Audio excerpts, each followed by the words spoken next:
Welcome back. This video is part 2 of my BlockBench tutorial series. In this video, I'm going to show you how I texture models, as well as the tips and tricks I learned along the way for texturing. When I am texturing, unless I am trying to make it look like a certain material, my default strategy resembles pillowing. This works if you're not trying to convey a material like fur or scales, and in the case of the Tenna model, my strategy works just fine. I do end up making multiple textures for Tenna, so I hope you stay tuned to see all of them. Since I like to start off small, I have to use the 32x texture map, because using the 16x one would just create too big of pixels, so it wouldn't look quite right. So after I make the texture map, it's time to start with the base colors. So I'm just using the paint bucket tool on the element setting, and I'm coloring in each block based on which color is majority.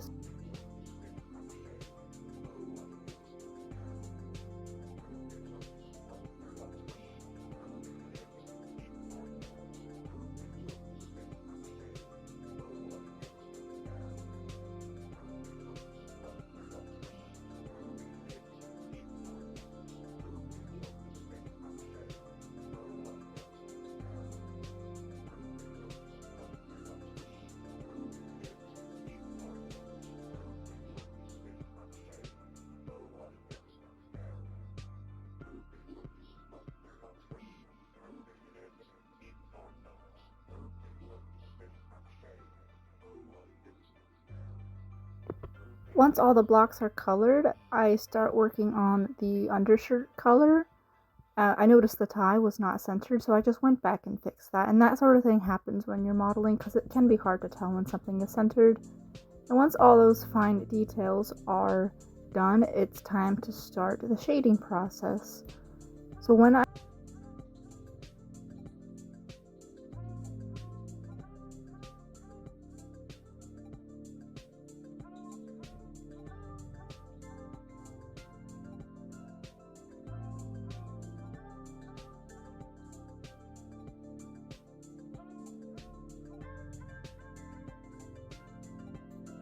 I'm shading the models, I start off by using the color finder tool on whichever color I'm starting with first, and I need to make two different colors. I need a slightly darker version and a much darker version, so that there's enough contrast between the base color and the shading.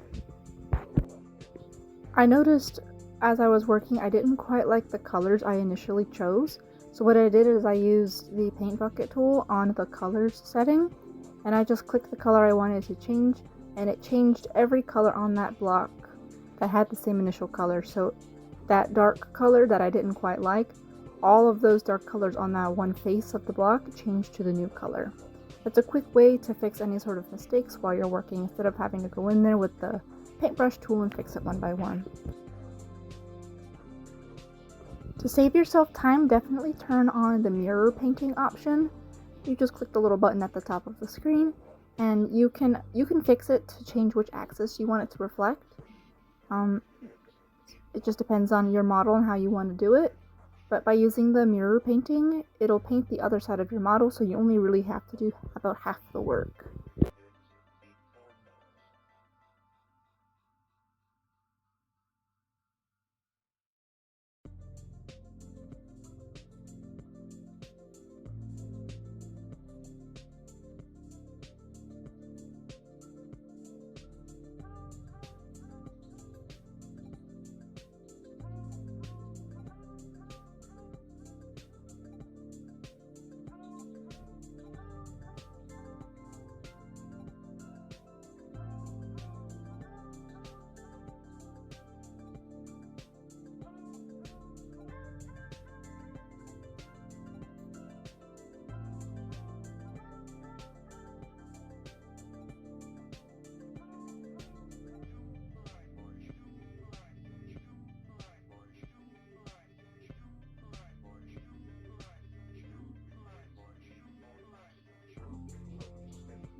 So because this part of the model is a flat 2D plane, it only has two faces, if you color both sides, it'll cause an issue in the game where the program does not know which face to prioritize, so it'll cause clipping. It'll show both faces at the same time and it won't look right.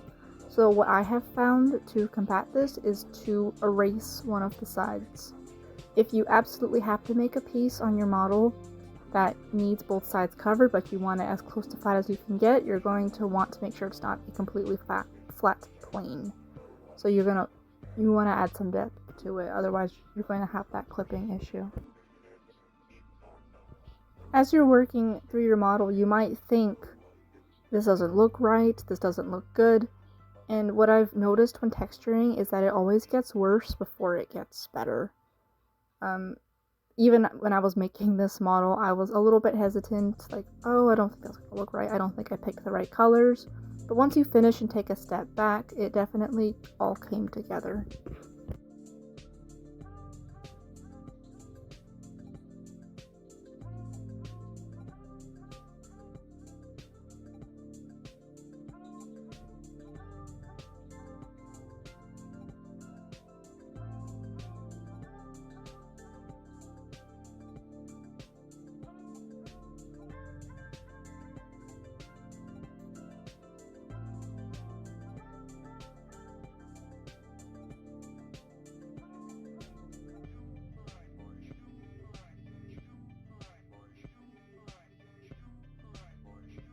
Texturing will absolutely make or break your model, so I'd say it's probably the most important step, because you can make a very simple, basic model and be fine, and you can create pretty simple animations, and for the most part, people probably won't mind, especially if it's like a vanilla mod, like how the vanilla mobs already are with the very simple animations. So animations are not a huge thing, they're an extra. But if you have a bad texture, it's going to turn a lot of people away. No matter how good your animations are, if the textures don't look right, people are not going to like the model.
So now that the main shading is done, you'll notice that I wasn't able to capture certain details, such as the little TV pin on his suit. So in order to add in those fine details without having to use a more detailed map to begin with, and which would be more work for me, I'm now going to make a new texture, and I'm going to set it to 64x, and it'll automatically take what I already did and convert it to the 64x. So it's not going to mess, it might mess some stuff up depending on your model. So if you have like an uneven number, some of the pixels might turn into rectangles. I only have this happen sometimes, but in this case, his texture didn't change. It just became the 64x texture map. And now I can add in all the extra fine details, so I can fix up his mouth and I can add the little TV mark. And remember what I said earlier about his belt, why I used the flat plane?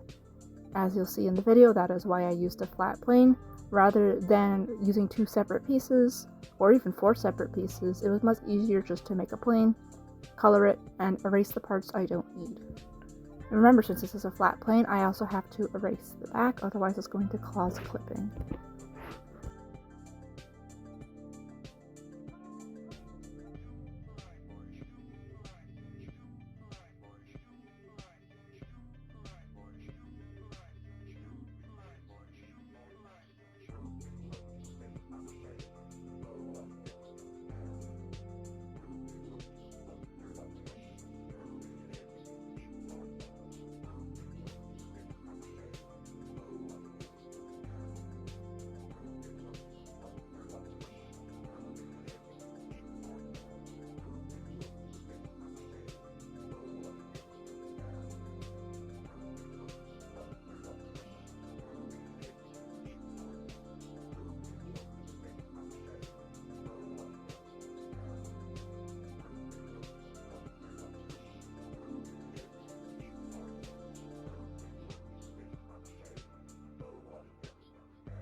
Another good thing about using the 64X map is that I can really get those detailed facial expressions on him. So as you're seeing now, I'm adding in various facial expressions to create more textures.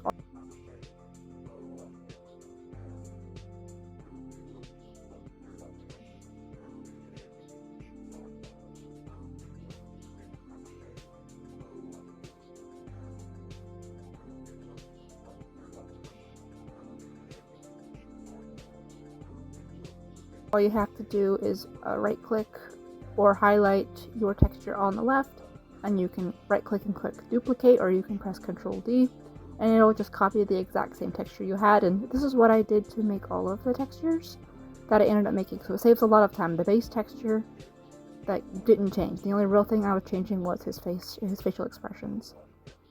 And you'll notice too in the idle texture I erased the flower, so because I did that and it's completely invisible, it's not going to show up in game when that texture is the primary texture.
Again, here with the black screen, I didn't quite like the first set of colors I did. I thought it was too light. So I'm using the paint bucket tool and I'm using the colors option, not the connected colors, the colors option. So when I click on a color, every single pixel on that face with that same color will change to the new color. It saves a lot of time instead of going in there with the pencil tool and one by one fixing each pixel.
So the reason I'm making this texture here with his whole body black except for his screen, and I do fix it later because I forgot in the moment to make the nose also white.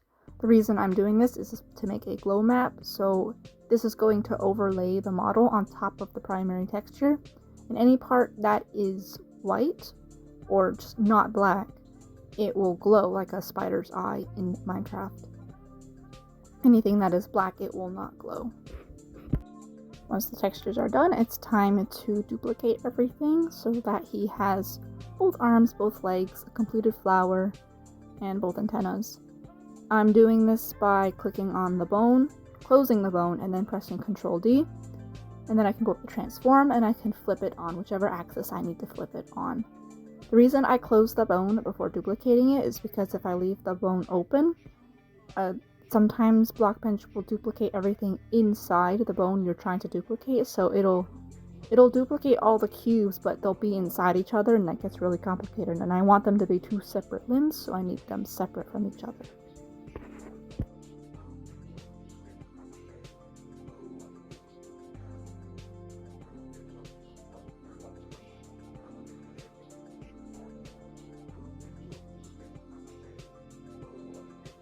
I hope you found this useful.